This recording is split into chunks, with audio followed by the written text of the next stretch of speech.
Hello everybody and welcome back to Rave Green TV, and this is going to be your guys' review for the Seattle Sounders home opening match against Austin FC. And as predicted in the preview that we did with Hernan from We Are Austin TV, it was a snooze fest. I mean, there's no way to sugarcoat it.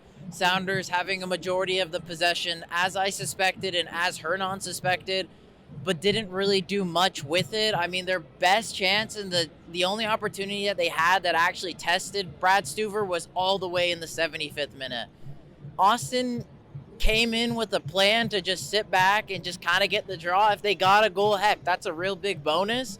But they honestly came in just to play for the draw, and that's what they did because they knew the Sounders weren't going to create any clear-cut chances. The weather was not good. It was cold. It was rainy, and it wasn't fun, honestly, to watch from start to finish from the Sounders. I mean, defensively, no one really had to do anything. I mean, I don't think since Andrew Thomas has come in, he hasn't been tested once so far. I mean, there's nothing he could have really done in the previous game, nor could he have done in the match today, because Austin didn't have a shot on target from what I saw, or to my knowledge. And outside of, Andrew Thomas, our defense didn't really have to do anything either. Alex Roldan, probably the biggest conversation for this match because he had two pretty good chances in the final third to possibly get a goal, to create an opportunity. And, I mean, he wanted it for the stars to align, for the aliens to drop down from the moon, for him to shoot the ball or to do something with it. But he just kept cutting it back, kept hesitating with it. And that was so annoying. It was unfortunate that the big opportunities fell to the wrong person. The midfield, I felt Obed and Josh have been struggling. I think I saw it. I felt like I saw it in that last game against LAFC, and I felt we saw it kind of here. Josh did have a few shots, offered half chances about 20 yards out, didn't really take them. Obed, I felt, has been a ghost in the last two games. I felt like he's been struggling quite a bit. Liao Chu might as well have put on an Austin jersey because I felt like he was giving the ball away constantly to them. Yes, in the first half, he definitely had Gallagher's number, but in that second half, in my opinion, I felt Gallagher was locking him down. He really did not do much, and he did have a lot of space many times to make something happen, but a lot of times he started to get a little fancy, and then he'd give the ball away and transition opportunities, but instead, he just didn't do much. And then there was Cristian Roldan. He was okay in the game. De La Vega, I felt like, was the only possible creative spark that we saw in this game. What worries me is it looks like he might have came off hurt. I'm not sure what the situation is with Pedro.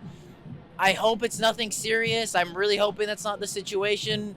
Hopefully it's something similar to what we saw with Ruidíaz, where he got subbed off for Pedro. He looked hurt, but he just looks like it was something minor, and I'm really hoping that's the case with him because, honestly, he's our only saving grace. It looks like he was on a completely different wavelength to a lot of our players. I could see that he was getting frustrated with the likes of Liao Chu, with the runs he was making. In my opinion, I think Pedro's most effective at the outer wings. I think Cam doesn't look like it suits him. I just don't think it suits our system at all either, in my opinion.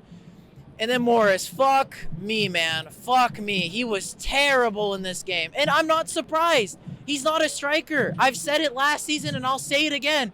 If you want to win and you want to be a team that's competing in MLS, Jordan Morris is not your striker. He's a great supplemental player to have if you have no one else to play the striker position or if you want to switch up tactics.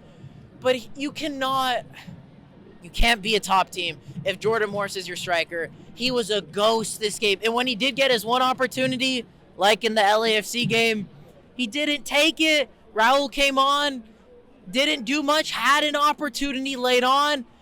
In my opinion, I know this is going to be really controversial. I don't think it was a great hit from him. It looks like that's almost blazing over. I mean, that thing rattles off the crossbar. And at that point, we were scrambling. We were hoofing. I was just like, why do we have to leave it so late to finally create, like, an okay chance? It took us 75 minutes to test Stuver. Stuver didn't have to make a save till the 75th minute. You can say Sounders dominated possession. We had, 20-some shots. Only 3 of those were on target, and only 2 of them were actual chances that a goal could have been converted from. We are so dry offensively. It was meaningless possession, and you just hate to see it. And I mean, you can blame it a bit on Brian. You can blame it a bit on the players. For me, I think it's everybody to blame. I don't care if you think, oh, well, Brian only has this set of players to work with. Oh, but we have this X amount of injuries. Who the fuck cares when it's the same fucking team as last year and the only player that looks like he's actually making a difference is the new signing who has never played with this team till last week. That's what's frustrating me. I don't care that we have a plethora of injuries. We should be beating Austin FC at home. I don't care if we literally beat Austin 2 years ago with our C team. We played a bunch of 15-year-olds and we beat them at the Q2. So I don't really want to hear the excuses, oh, but JP was out. Oh, Frei was out. Oh, Rusnák was out. If we are, to all these MLS pundits and to all the creators, to whoever, they think that we are a team that could be competing at the top of the Western Conference, we have to be putting out better performances in winning these games, even with injuries. Because still, this squad is on paper better than most teams in MLS. This team is still a really good team regardless of injuries that we saw today.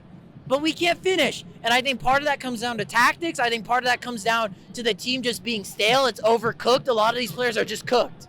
They're just not good anymore. And we keep persisting with them. And that's the most annoying part in my opinion. But nonetheless, guys, the road does not get much easier for us from here. We go to Philadelphia next. I don't remember the last time we played in Philly, so it's going to be super interesting to see how we play in that game. The Union, consistently one of the better teams in MLS, but we'll see what happens. We play Colorado at home, which should be an easy win, but we'll see what happens. We're still yet to have scored a goal from open play, which I think is so dumbfounding to me. It's 2 games in, we don't have a single win, and we haven't scored from open play. It's not the absolute end of the world, because it doesn't matter how you start, it's how you finish in MLS. But there's already a little bit of concerning signs that I was talking about last season, during this offseason, that we should have, issues that we should have addressed. And it's bled to now where fans are like, yeah, Morris ain't it. Ruidíaz always getting hurt. The fact he's already questionable after just game 1. And just the fact that we're having all these injuries because we have such an old squad. There's just a lot of issues. And with Brian, you know what players you have. You know your toolkit. You got to try to switch it up to have this team playing more effectively, to creating more clear-cut chances, because the reality is we didn't create clear-cut chances, and that comes down to tactics, in my opinion. Again, I could be wrong, but you guys got to let me know in the comments down below what your guys' thoughts are. Make sure to smash the like button, subscribe if you're not subscribed already, and I hope you all have a lovely day.